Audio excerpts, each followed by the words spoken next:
Update. My 26 female soon-to-be ex-husband, 30 male, attempted to end himself.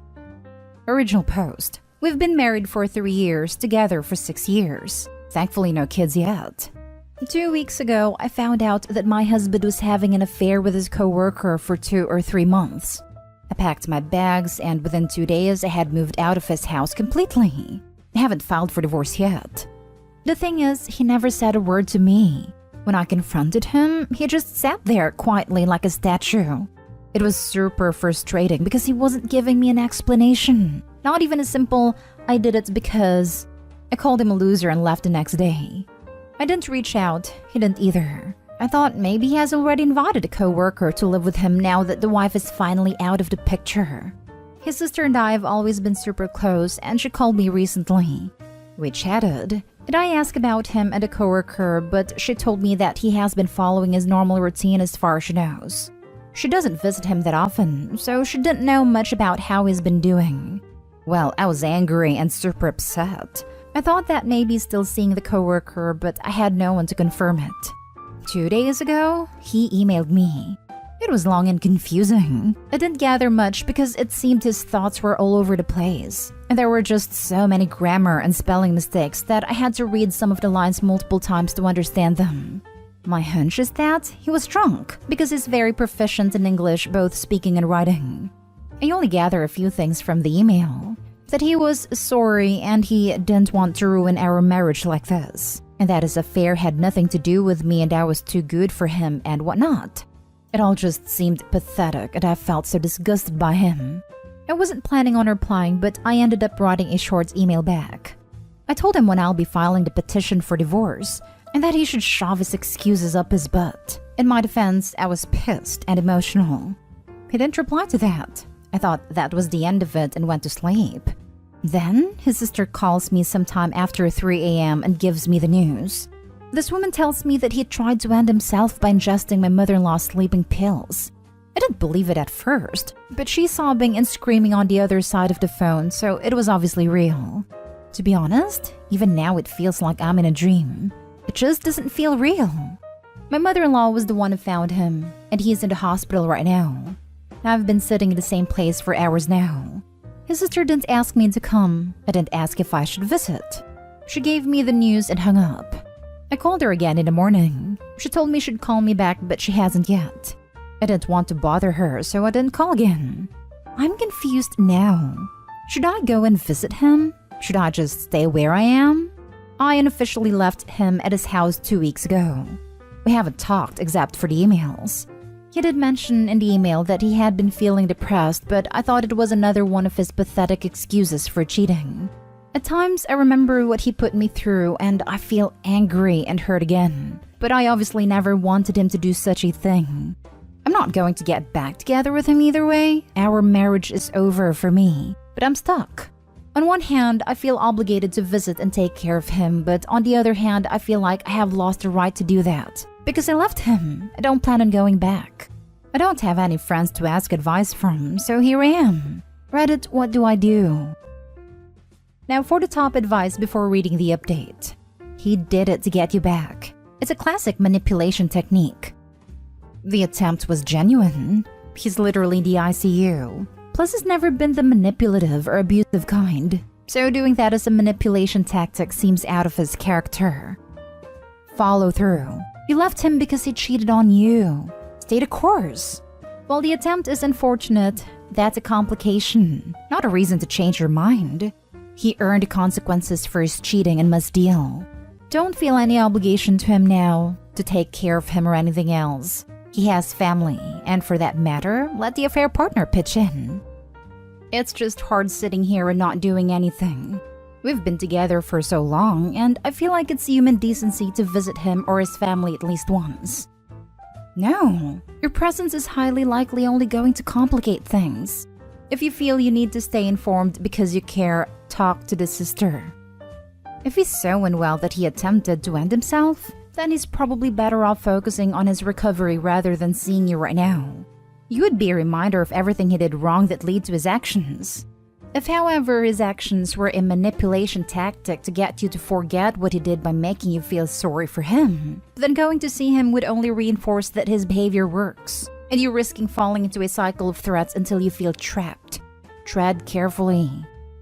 Yes, I worked with self-harm attempts patients in the ICU, and when they were related to relationship loss, then the ex would show up, get their hopes up, and then have to crush them all over again. You are in no way responsible for this attempt he took, nor any future actions. If you have no desire to work on the relationship, then continue as you have with minimal contact.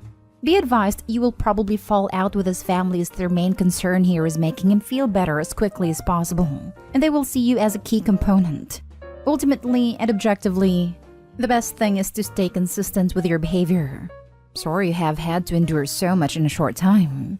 He made mistakes but was still your husband, so I'm sure you really have been hurting. Now for the update. I want to thank everyone who gave me advice on my previous post. I probably would have done something stupid had many of you not guided me. Many people mentioned how my presence would make matters worse, so I decided to not go. Instead, I dropped a message to his sister that she mustn't hesitate to call me if she or my mother-in-law need help with anything. I did mention in the message that it would be better if I don't visit or meet him for his own sake. She called me after a while and we had a long chat. There was a chance that he might have to pay a fine because attempted such act is punishable in our country. But as of now, he only needs to be rehabilitated once he's out of the hospital. He should be fine? His sister told me some technical stuff, but it's all a blur in my head right now and I can't seem to remember it properly. It's a lot to take in, and I'm having a hard time organizing my thoughts. Apparently, he broke it off with a woman he was having an affair with after I had left. The woman reached out to me a few days back. She apologized for the mess and said that she'll remove herself from the situation. I don't intend on replying back to her. I know I'm going to lose my cool if I talk to her. His sister also requested me to wait a little longer before filing for divorce and give him some time. I agreed because him and his family are going through a lot, and I don't mind waiting a little longer. I asked her if she blamed me for his attempt, and she admitted that, for a while, she did think if I hadn't left, maybe none of this would have happened. But she understands why I did what I did, and I'm not responsible for his actions. I told her I was grateful to her for being so understanding when everything was so chaotic. Other than her, a few relatives also called me up and asked me to move back into his house because men slip up sometimes and I should forgive him. But I shut them down and made it clear that I'm not going to do that for my own sake and for my husband's sake as well. I'm not going to take him back just because he's a man, that it's okay for him to slip up. Well, if the roles would have been reversed here, these same people would have cussed me into oblivion. As for me, I think I'll try out therapy. I also tried to reconnect with old friends and go out of the house more. Last year, I had made a list of historical places I want to visit in my city. I suppose I'll start with that. Again, thank you to you all helpful and kind people. Have a good day. Did the right thing, Opie. This is not on you at all. Therapy is a good start. Begin rebuilding your life and file for divorce when you are good and ready. I am sorry this happened to you. Nobody deserves to be in this situation. Men slip up sometimes and I should forgive him. I imagine those relatives wouldn't extend you the same grace. I'm glad you're doing what's best for you. Your soon-to-be ex-husband seems to be in self-destruct mode and only he can pull himself away from that spiral. You are not responsible for his actions.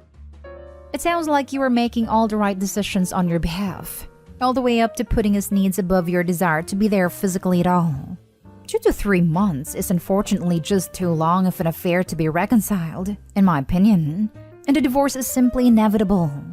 If you felt true remorse for your sake, you would have opened up sooner or been more honest at the confrontation. I believe he's currently working through his own sorrow for himself and he's acted on his own self-pity. This was not because of you. This was despite you. This was despite your devotion to the marriage, him acting on his own self-pity from the affair to the attempt self-harm. Therapy is really the only suggestion on his behalf, but please stay vigilant in your self-worth while navigating this difficult situation. I'm so glad Opie's looking out for herself first and foremost here. She's completely blameless, and will be much better off when they're fully extracted herself from the whole situation. Last story is titled, Update. My 40 male, wife 37 female won't stop reminding me that I asked her to terminate our daughter, 6 female.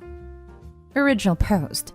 Me and my wife have been together for 17 years, married for 12. From the beginning of our relationship, she has always said she's child-free, and there was no problem because I was too. At the time, we also were living in a crappy apartment in a bad town, so even if we wanted children, it would not be where we lived for a majority of our relationship. 7 years ago, my wife was slowly getting off of her birth control because of health-related problems, and during that time frame, she got pregnant. My initial reaction to her being pregnant was, "So we're going to terminate it, right?" And my wife agreed. Set an appointment, then the day of the appointment decided she wanted to keep the baby because she grew connected to it. And if I didn't respect her decision, we should divorce. I love my wife, so I didn't divorce her and decided to try to be the best parent I could. I picked 3 jobs so we could move into a better neighborhood. And starting those 3 jobs made me extra stressed and anxious, and eventually leading me to be diagnosed with depression and anxiety, which I started to manage better now with the help of meds and therapy. She gave birth, we had our daughter, and anytime I smile, play with, or talk to my daughter, my wife is always around a corner saying, "Aren't you glad you decided to not get rid of her?" Or, "It's a shame you didn't want her." It's starting to spiral me back into depression because now I'm thinking I almost ended my daughter. But I'm also upset at my wife because my daughter doesn't understand what her mom means is off right now because she's 6. But if she were to recall what her mother said later in life, I fear it will make my daughter hate me. I don't know what to do at this point because now when I look at my daughter, I think in the back of my head I almost ended her. Now for the top advice before reading the update. Those comments are not okay at all. Your daughter will grow up hearing them. A long discussion is in order with your wife and maybe therapy. We do go to marriage counseling and she has gotten better on different problems of our marriage. It's just these comments that are affecting it badly. She needs individual counseling. This is her problem. It's absolutely not normal, right, or fair for her to keep bringing this up as if it's a valid point or a gotcha moment. She also wanted a procedure. She went as far as to make an appointment before changing her mind. How has she conveniently forgotten this? You love your daughter. You worked incredibly hard to provide a safe and loving environment for her. As long as you're a good father, the past is irrelevant.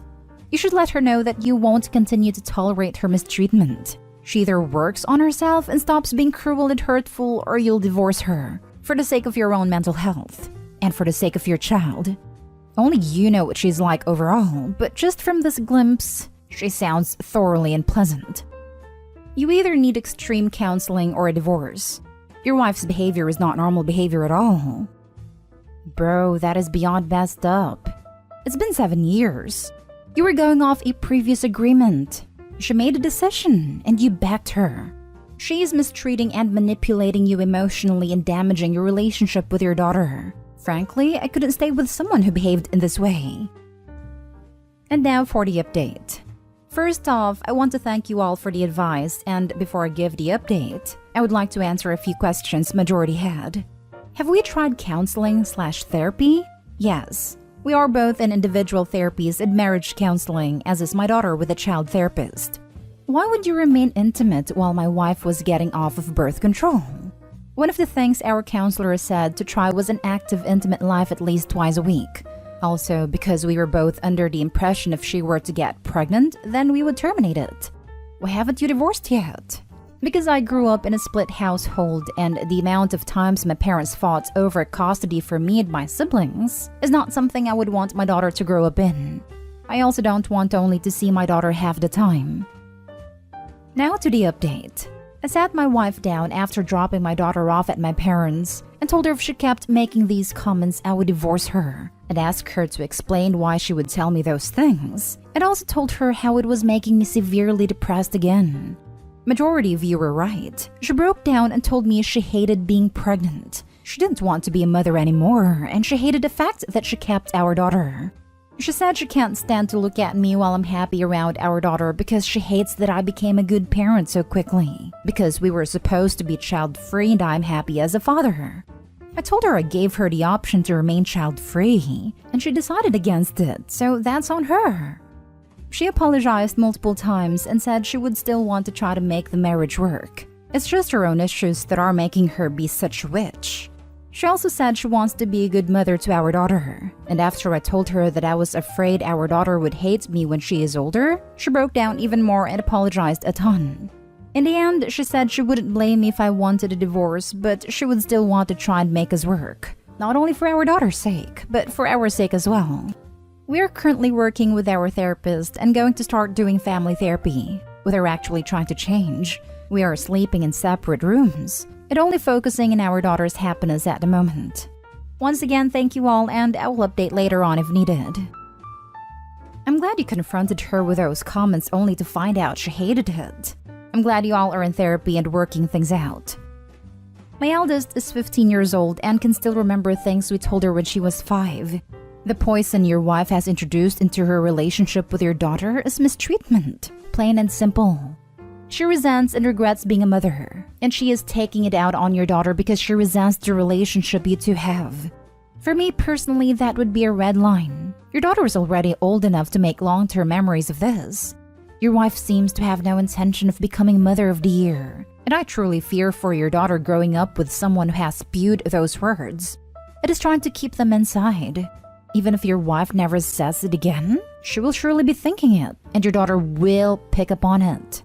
Are you sure you want your child growing up in an environment like that, where one of the major adults in her life admits to resenting the fact that she's alive and is trying to convince her that the other parent didn't want her either?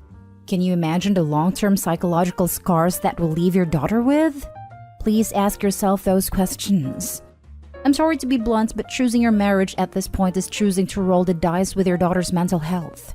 There are a lot of things worse than divorce. Scars like that are one of them. She said she wants to be a good mother and wants to change through therapy. What do you suggest OP do? They can't confiscate the daughter from her. She's not a toy. And if they divorce, she'll get 50-50 time anyway. Yes, what she did was messed up and wrong, but if she's honest about wanting to change, why rake her over the coals? I'm glad OP put his foot down and forced her to confront her own issues. If she doesn't actually change, he should definitely divorce her. But she's not the only mom who has regretted having kids, that's for sure. And she can definitely change if she puts in time and effort.